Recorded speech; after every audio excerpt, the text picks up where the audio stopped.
tea industry issues. And now, ladies and gentlemen, our next speaker will speak about the role of global growers in meeting Pakistan's demand. I would like to call upon stage Mr. Edward K. Mudibo, Managing Director of ETTA. Please give him a warm welcome. Here he is. How are you, sir?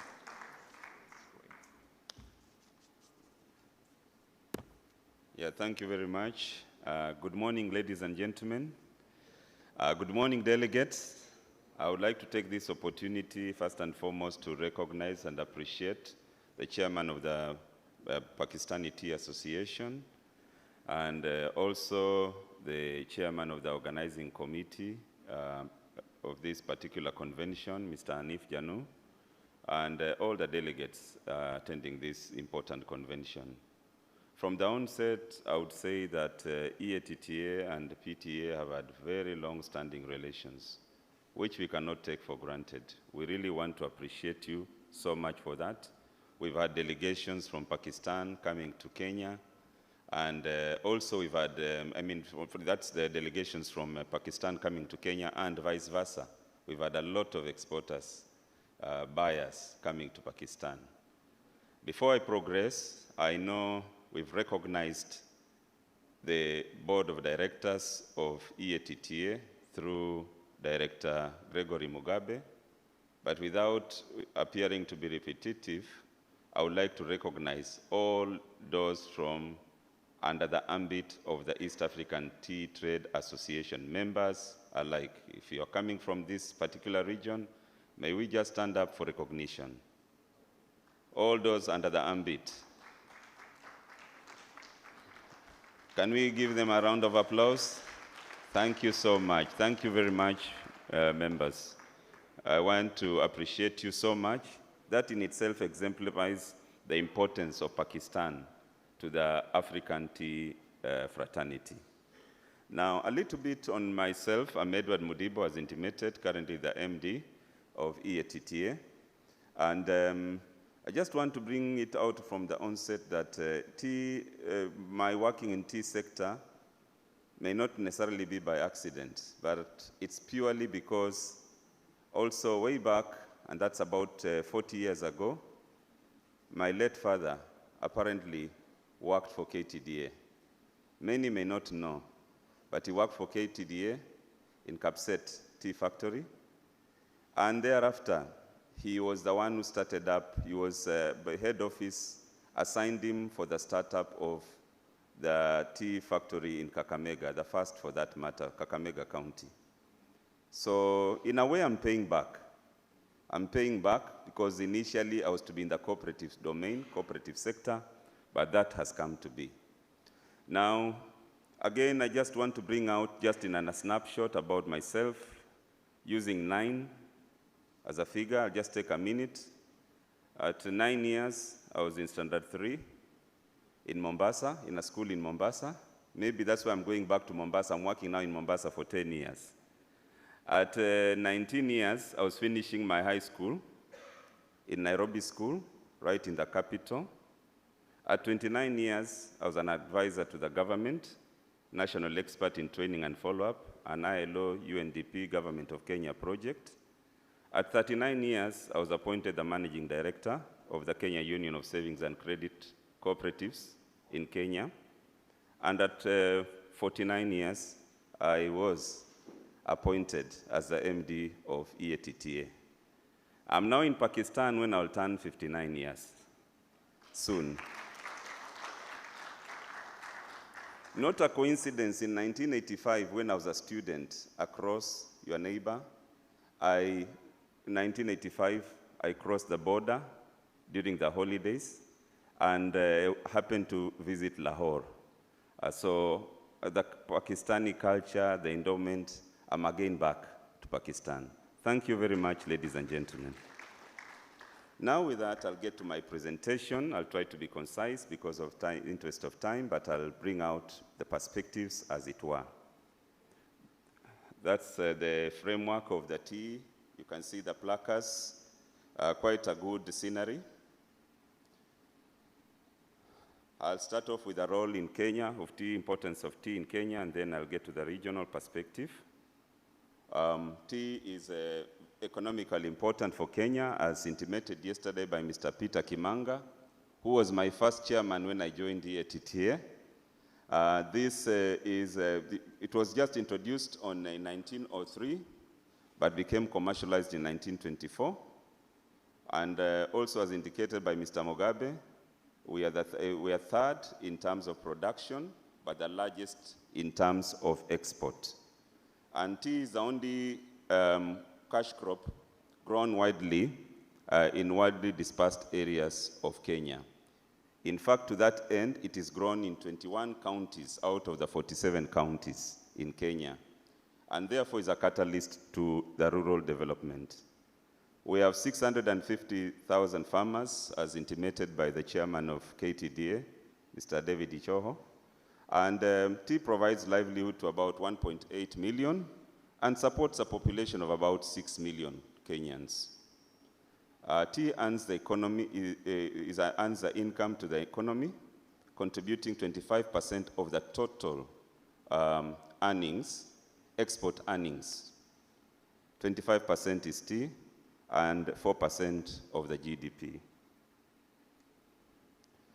This just exemplifies the production from 2013 to 2021.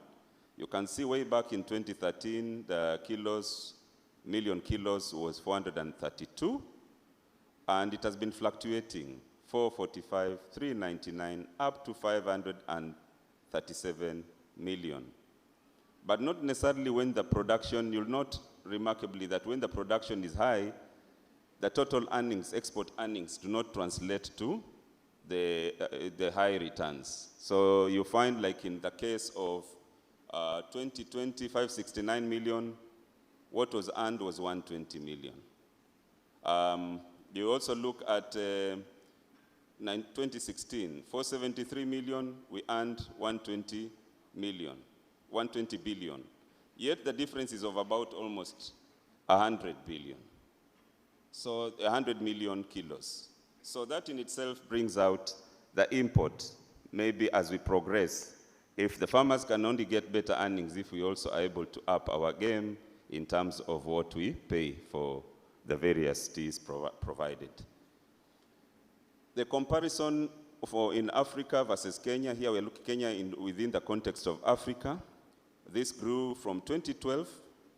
We had only 571 million kilos African tea production, and this has risen to 760 million kilos. On the other hand, for Kenya, it was 369 million kilos, up to 537 million kilos. I would say in the Kenyan context, it's an increase of 30% from 2012 to 2021.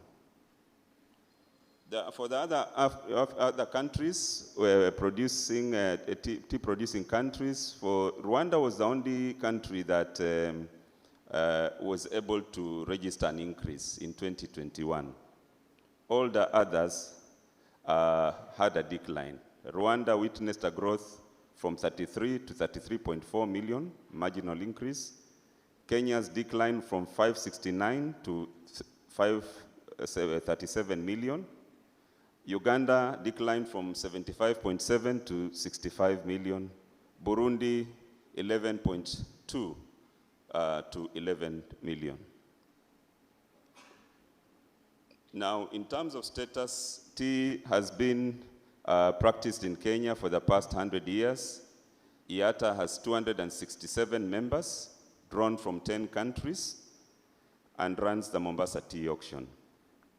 And however, there's still low level of value addition, that is before marketing, and presently it stands at 14%.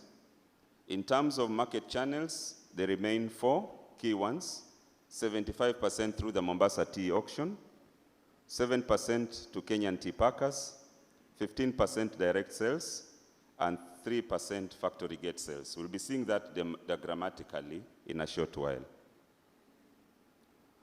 This just exemplifies the chain, market chain, the value chain. on a weekly basis. This is what translates on a weekly basis for 51 out of the 52 weeks in a year, right from the farm, factory, transportation, through to the auction, blending takes place, delivery to the Mombasa port, Kenya Ports Authority, shipped out, and there we get the overseas supermarkets for those that go in value-added form. The marketing channels, as I exemplified, is now provided diagrammatically. Mombasa tea auction, direct sales, tea packers, and the factory gate sales.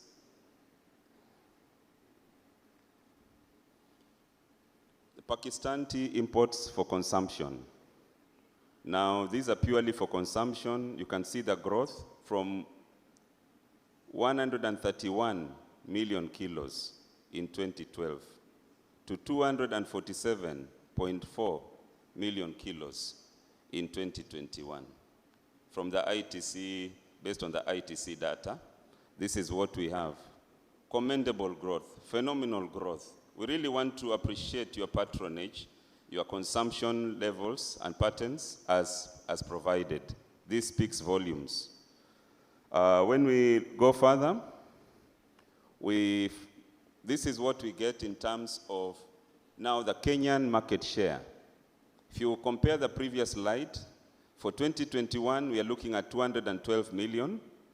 And if we go back, we were looking at 247. What does that speak? Most of the teas are actually from Kenya, going by that particular data. Then in growth sums also, from 2011 to 2021, we are from 80, that is in terms of the kilos, 80 million kilos to 212 million kilos, and the value has been from 21 billion to 54 billion shillings.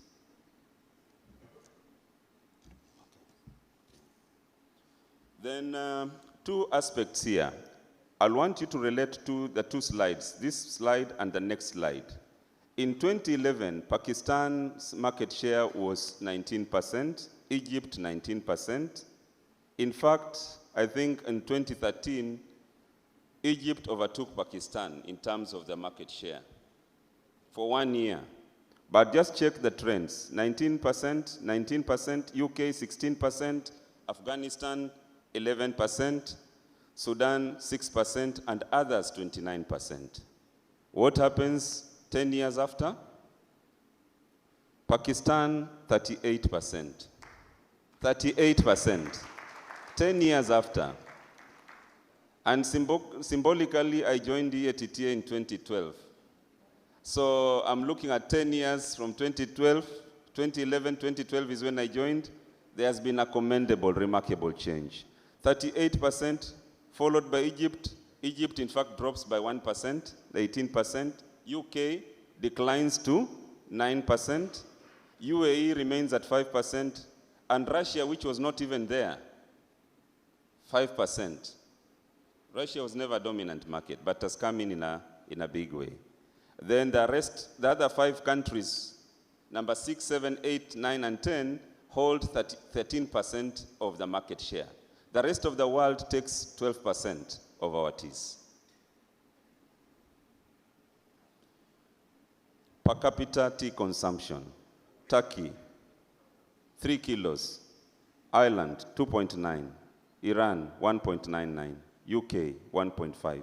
Russia, 1.38. Morocco, 1.22. New Zealand, Chile, Egypt, Poland. What about Pakistan? I didn't put the figures deliberately, not because you are not there. Certainly it's above 1 kilo. If we look at the population vis-a-vis the population vis-a-vis the consumption, it tells it's above 1 kilo. I didn't also put because Kenya exports most of the tea, and I would have to put Pakistan and put Kenya. Kenya's per capita is 500 grams. So that's why deliberately I didn't put it in this slide, because I would have to put the two. So I left both of them for the record. Now these are the countries shown, highlighted in light green, which are members of ETTA, where producers come from, shaded in light green. Kenya, Uganda, Tanzania, Rwanda, Burundi, Malawi, DR Congo, Mozambique, Madagascar, and Ethiopia. In terms, now finally in terms of the Mombasa tea auction I'm about to end, is you've seen also growth in terms of the quantities sold through the Mombasa tea auction, right from 348 million kilos to 503 million kilos in 2021. But who has made this happen? Certainly Pakistan has played a very key role in this phenomenal growth, and we want to appreciate you once again for that kind of support. Now, I want to wrap up by also providing what makes the Mombasa tea auction attractive. One, it is dollar denominated. All payments are done in dollars. It is the only tea auction in the world whereby teas come from more than one country. India has its own teas that through those auctions. Sri Lanka the same. But for Kenya, we have for 9 other countries. It is free from VAT. Anything that comes through the auction, the government has given consent. No VAT for the same. We embrace technology. And we've been having the electronic payment system, live streaming, which had been there when we had the open public outcry system. And of import now is that we are currently automated. The Mombasa tea auction is currently automated. Payment is assured. Anything coming through the auction is assured. Never do we have any defaults. And payments are made within 9 working days. There is also access to the port of Mombasa. The auction runs every week throughout the year. Even during the COVID times, we were still able to work out mechanisms to do that, to supply the world with these teas. So we're looking at being the single sourcing hub of the world teas and home for value addition as we move forward.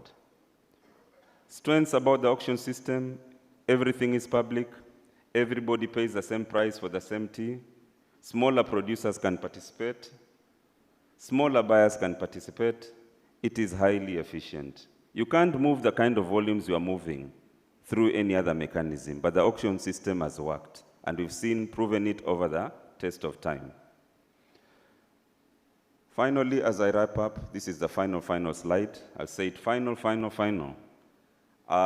We have benefits through this particular auction, automation of the system. I've not put the demerits, but let me start with the demerits because I've not written them. Right now, the main challenge is because the auction still runs for 3 days. I'll start with that attribute. And then the buyers have to spend some time, quite some hours on the screens for those 3 days. So to absorb that, one aspect is we shall soon be having a multi-hall auction whereby the auctions shall run simultaneously. We believe that will happen before the close of the year. And that in itself will give free buyers to have more days to do other things as opposed to being glued in the auction for 3 days, possibly in 1 or 2 days. That is something that the board of ETTA and the membership is looking at.